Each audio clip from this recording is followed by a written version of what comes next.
காலையில் பிரேக்ஃபாஸ்ட் சாப்பிட்ட உடனே ஒரு டயர்ட்னஸ், ஒரு ட்ரௌசினஸ், அதாவது பிரேக்ஃபாஸ்ட் சாப்பிட்ட உடனே ரொம்ப டயர்டாக ஃபீல் பண்ணுறோம், ரொம்ப தூக்கமாக வருது.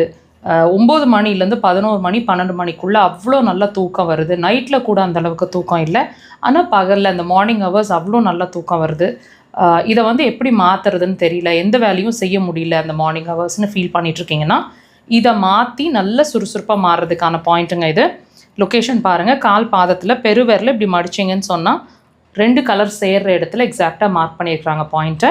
உடன் இன்ஸ்ட்ருமெண்ட்ஸ் வச்சுருக்கீங்கன்னா உடலை நோக்கி இப்படி, விரல்கள்னால் இப்படி கிளாக் வைஸ் டைரக்ஷன். 2 கால்கள்லையும் ப்ரெஷர்ஸ் கொடுக்கணும். 3லேருந்து 5 முறை. பிரேக்ஃபாஸ்ட் சாப்பிட்டோன்னையும் ப்ரெஷர்ஸ் கொடுக்க ஆரம்பிக்கலாம், எம்டி ஸ்டமக்லேயும் நீங்கள் ப்ரெஷர்ஸ் கொடுக்க ஆரம்பிக்கலாம். நீங்கள் ப்ரெஷர் கொடுத்து வித்தின் 1 or 2 டேஸ்லேயே உங்களோட பாடி நல்ல சேஞ்ச் ஆகுறது, அதாவது சுறுசுறுப்பாக மாறுறது தெரியும், நல்ல எனர்ஜெட்டிக்காக மாறுறதும் ஃபீல் பண்ணுவீங்க.